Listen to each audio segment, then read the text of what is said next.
Croeso friends, no filmed intro today. Time got away from me and we're just jumping straight into things. Back in May, the incredibly talented seamstresses Fanny and Juul came up with a challenge to the historical costuming community at large to make a reform dress based on a 1912 German pattern that may be found on Fanny's blog linked in the description below. The artistic dress movement was one that started in the latter half of the 18th century, influenced by artists such as the Pre-Raphaelite Brotherhood and Gustav Klimt, and is often associated with, or at least adjacent to, both the reform and aesthetic dress movements. The original 1912 pattern is very simple, a general dress shape drawn on fabric that's been folded in half shortways so that the fold acts as the shoulder seam. This shape is very reminiscent of the rectangular construction seen in the medieval period. It's just drafted in one piece and a bit more wasteful of fabric. If I were to lay my medieval shift alongside this dress, you'd see that the shape is substantially the same. My partner graciously gave me some cotton fabric from his stash in a lovely shade of mid-tone lavender violet that is surprisingly heavy but has an incredible drape. It's an odd crepe-like weave that stretches strangely and will make construction seams and embroidery equally difficult later on.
Time for the inevitable tea and cat break.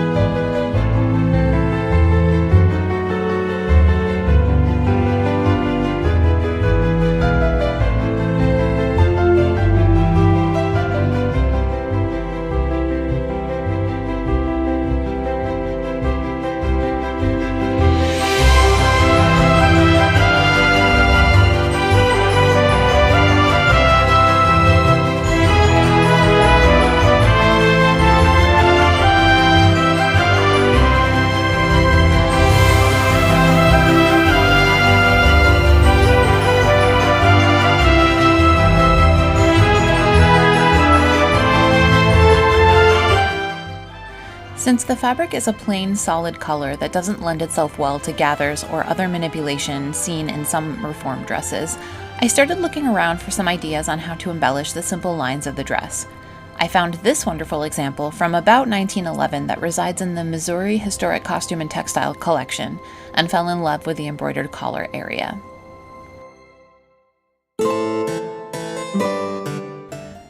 I I sketched out some general proportions based around a neckline that would be comfortable for me, but decided to switch out the flowers. Instead of the roses in the original, I settled on datura, also known as moonflower or Jimson weed, for the two main motifs and snowdrops for the smaller. The vines and leaves I kept pretty similar. Originally, I had planned on the back of the neckline to be more ornate, with additional datura blossoms, but time and embroidery difficulties necessitated a simplification. But we'll get to that in a bit.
Actual construction went very quickly, since there were only 2 long seams to sew from wrist to armpit to hem, which I then finished by zigzagging. Yes, my sergers still need to be serviced. No, I don't want to talk about it.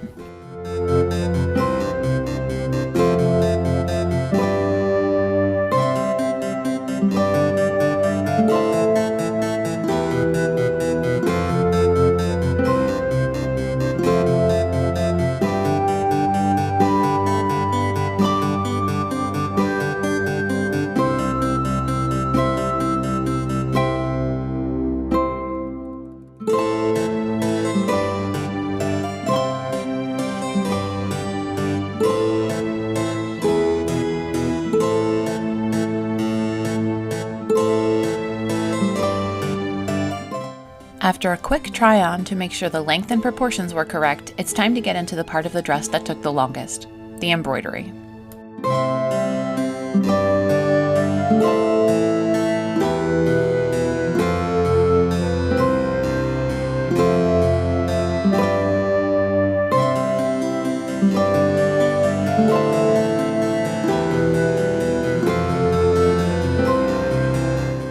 Once I finalized my design, I turned to my tried and true method of pattern transfer, pricking and pouncing. Much like in the Gluckhaus project, this consists of poking tiny holes in the pattern paper with a thin awl, preferably on top of a pillow or thickly folded blanket, and then rubbing charcoal or chalk powder onto the pattern to transfer the general design onto the fabric.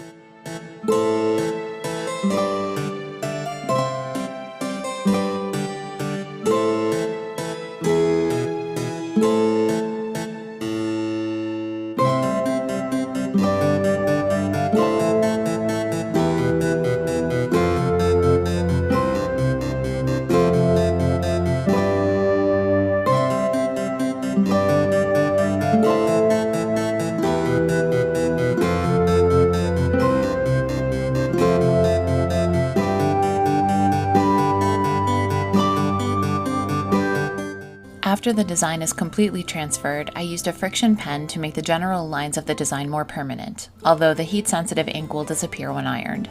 Later, I'll mark a more precise embroidery line with a fine-tip felt pen for a more accurate guideline.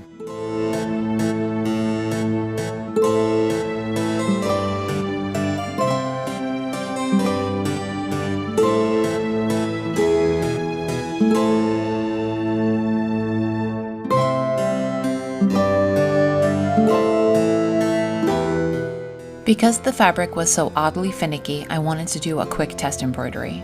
The inspiration dress seemed to have all of the embroidery done in satin stitch, which is often tricky to maintain an even tension with at the best of times.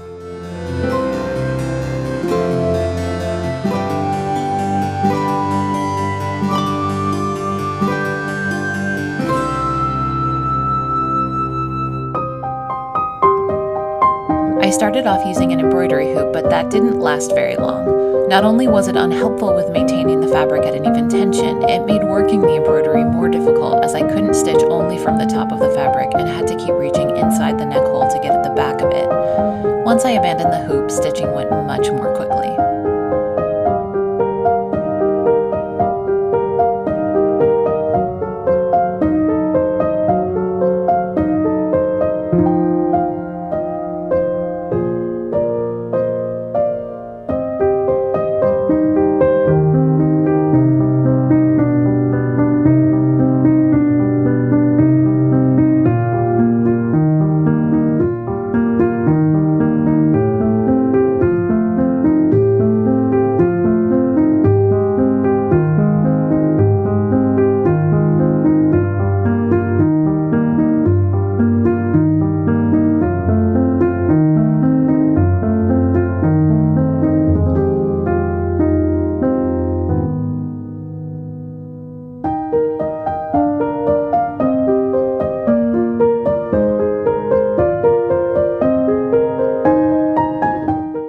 The most difficult part of the embroidery was definitely the datura blossoms. The smaller, more linear motifs were quite easy as the stitch length was never too long, but for the bigger areas on the datura petals, I had to switch to a kind of bastardized long and short fill stitch that made the fabric pucker and buckle and didn't lay very nicely as I was embroidering. Luckily, a quick pressing with a hot iron after took care of that, and everything lays nice and smoothly now.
It was actually this trim fabric that inspired the gray embroidery colors in the first place.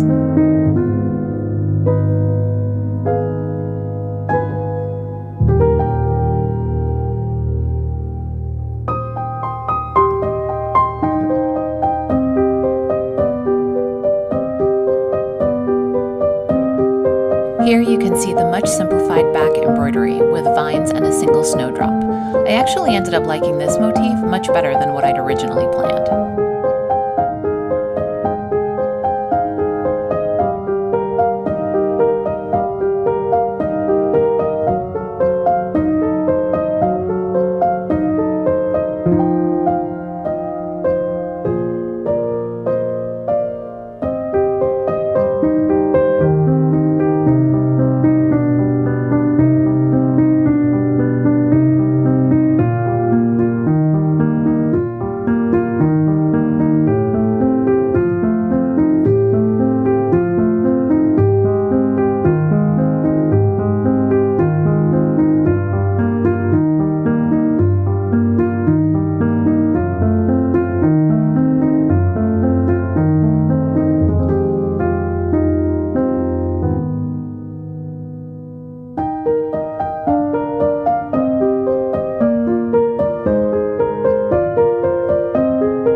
After the embroidery is complete, it's time to finish the sleeves. At first, I thought I'd keep the entire width of the fabric as the sleeve length, but the inspiration gown seems to have elbow-length sleeves, so I ended up cutting off about 3 inches of length and finishing the edges with more of that purple-gray silk.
Marking hems is tricky when you live alone and don't have a dress form, but I managed it.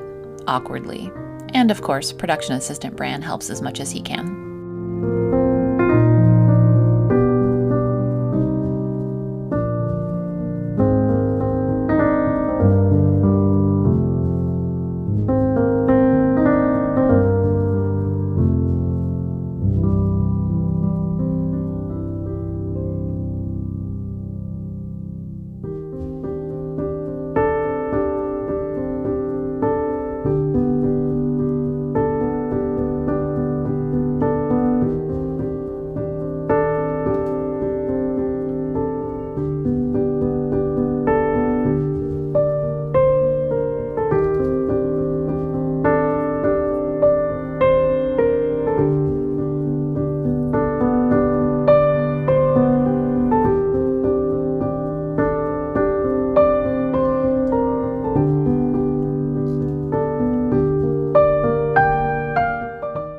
After the hem is marked and cut, all that's left is to sew it down with tiny felling stitches.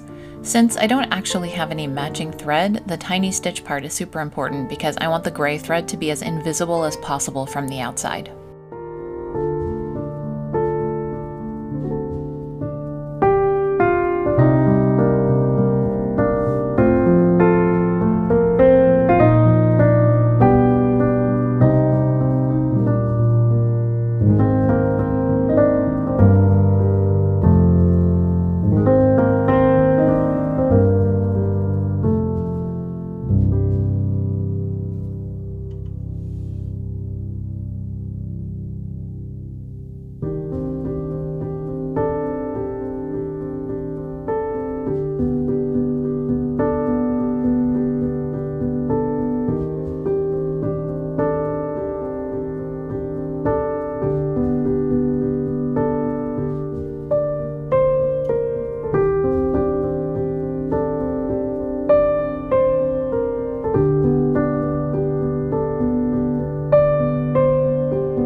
I made the belt for this dress by cutting a piece of canvas long enough to go around my waist plus a couple of inches and just wide enough to fit inside the silver tree buckle closure. I covered the canvas in the gray silk, stitched down the ends inside the clasp, and the result is a pretty belt that won't stretch.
Thank you for joining me today, friends. Even though this project took a lot longer than I thought it would to finish, I had a lot of fun making it, and I am really very pleased with the resulting dress. I plan to make a couple more on this general pattern for everyday history bounding, probably without the ridiculous amount of hand embroidery though. Do be sure to check out all of the other creations in the Reform Dress Challenge, as well as Retro Claude's amazing analysis of the artistic reform influence in the costumes of Enola Holmes. If you enjoyed this video, make sure to like and subscribe, and if you're the kind of person who likes being told when new videos are uploaded, make sure to click the bell to turn notifications on. You can follow me on Instagram and Facebook, and I'll put a link to those in the description, as well as my Ko-fi page if you would like to make a donation to the Alms Purse and help keep Opus Eleni in materials and production assistant Bran in treats. I'm also considering making a Patreon for the channel as well, so I'd be interested in hearing your thoughts on that in the comments below. As always, friends, be kind, do the work, continue supporting marginalized people, and keep creating. Will.